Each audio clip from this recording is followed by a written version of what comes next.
Assalamualaikum warahmatullahi wabarakatuh. Kami dari kelompok 6 akan menjelaskan tentang brand.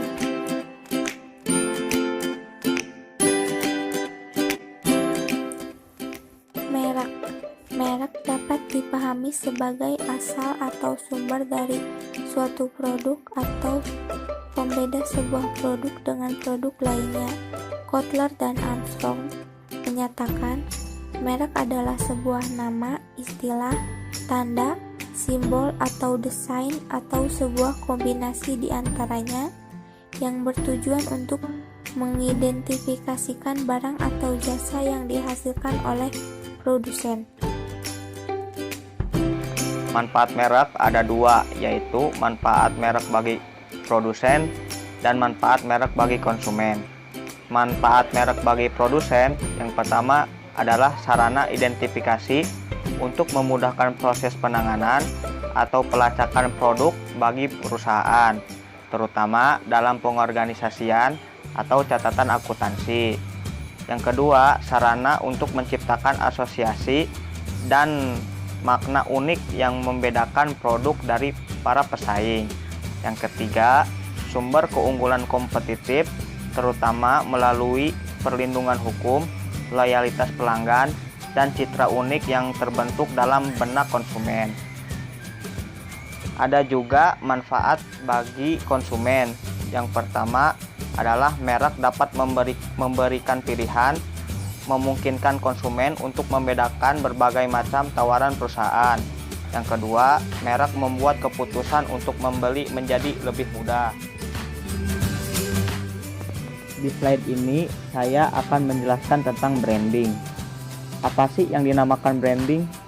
Branding berasal dari kata brand yang artinya merek sebuah produk, tapi keduanya mempunyai makna yang berbeda. Branding adalah aktivitas yang dilakukan oleh perusahaan untuk meningkatkan komunikasi dengan penggunanya agar berkembang menjadi lebih besar dan terkenal.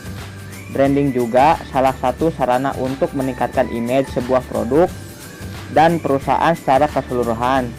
Jadi intinya, branding yaitu sebuah kegiatan yang berhubungan dengan segala hal untuk meningkatkan karakter, citra, kesan dari sebuah perusahaan atau produk dengan tujuan agar dikenal dan mendapatkan tempat terbaik dalam masyarakat agar mendapatkan keuntungan yang lebih banyak. Tujuan branding itu terdiri dari 4. Yang pertama adalah mengendalikan pasar, yang kedua sebagai pembeda, yang ketiga pembentuk citra, dan yang terakhir atau yang keempat sebagai sarana promosi. Kita bahas yang pertama terlebih dahulu, yaitu mengendalikan pasar.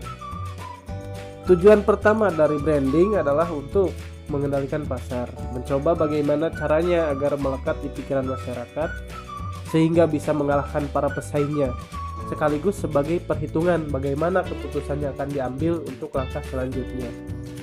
Untuk yang kedua adalah sebagai pembeda.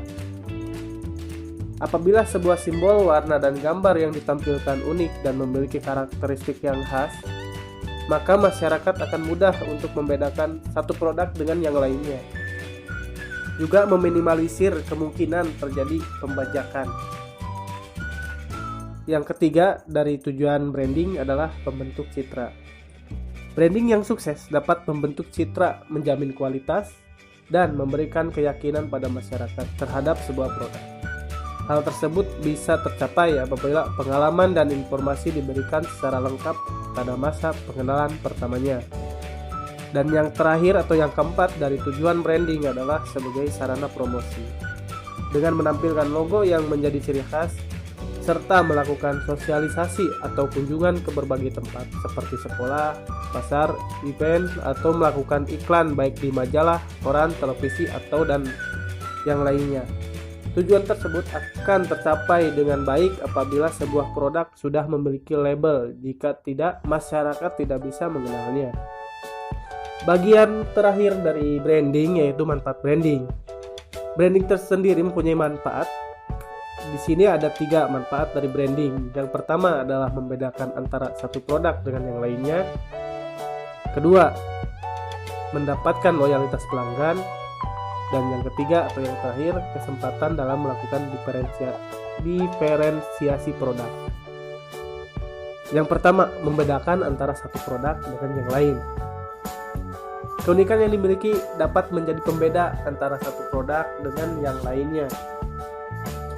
Jadi branding itu dapat membedakan produk ya, dengan namanya kita dapat membedakan produk yang satu dan dengan yang lainnya.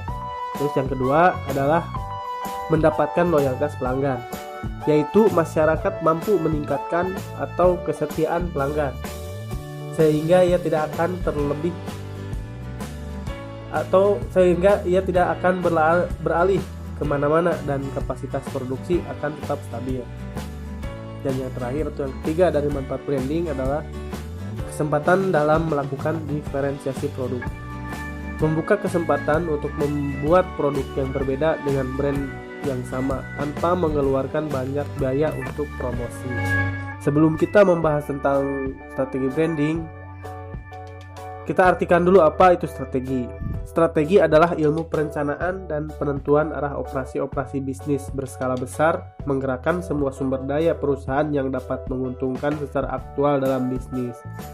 Dari pengertian tersebut, maka strategi branding adalah manajemen brand yang diciptakan dan bertujuan untuk mengatur seluruh elemen brand yang berkaitan dengan tata perilaku konsumen. Poin pertama dari strategi branding adalah pemilihan nama merek. Sebuah merek memiliki beberapa elemen baik yang bersifat tangible seperti nama merek, simbol, slogan, desain grafis, dan sebagainya, maupun intangible, contohnya nilai simbolis, ikatan khusus, kepribadian, citra diri, dan seterusnya. Pakar manajemen merek Kevin Lane Keller menjabarkan elemen merek menjadi 6 jenis, yaitu nama merek, URL atau Uniform Resource Locators, atau nama domain, logo dan simbol karakter, slogan, serta jingle.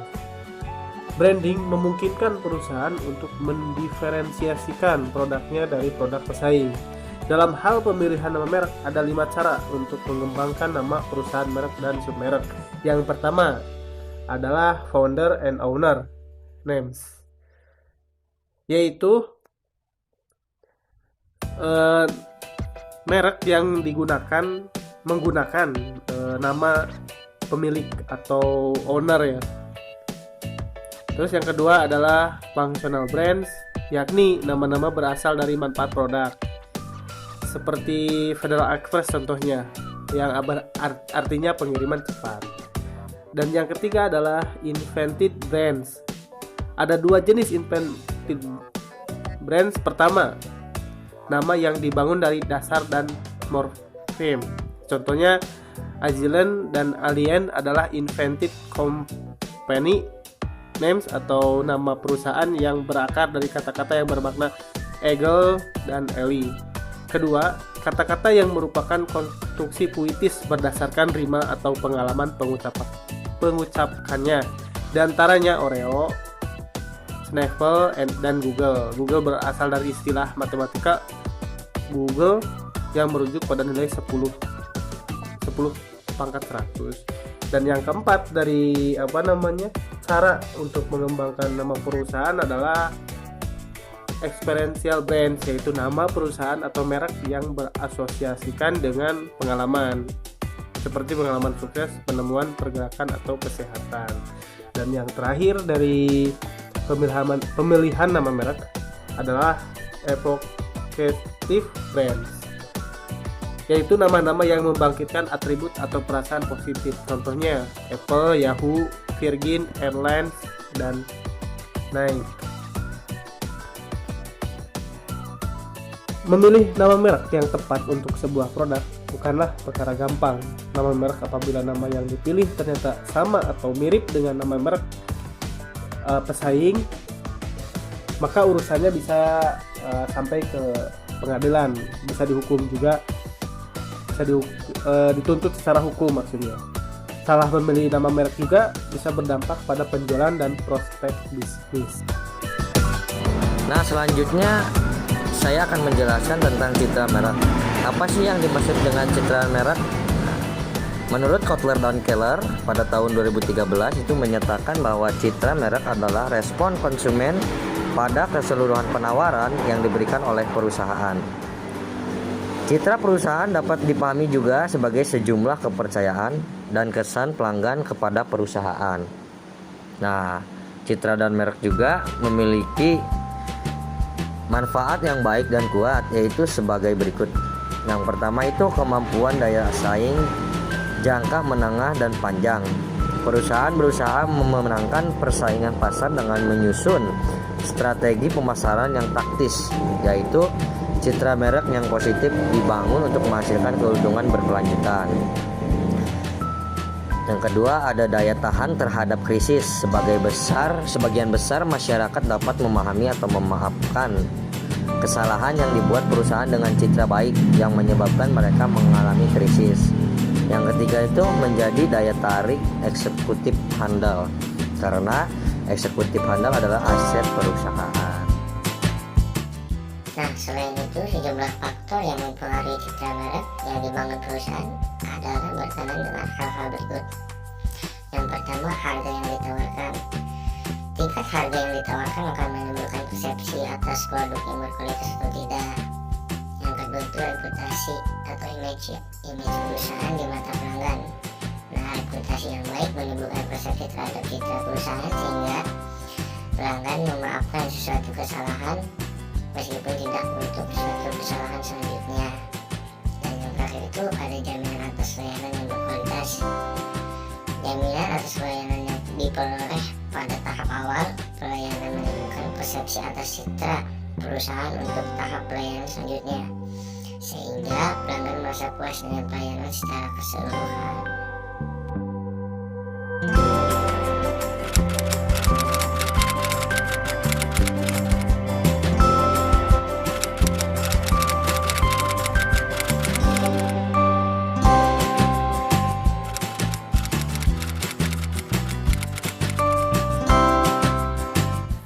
Assalamualaikum warahmatullahi wabarakatuh.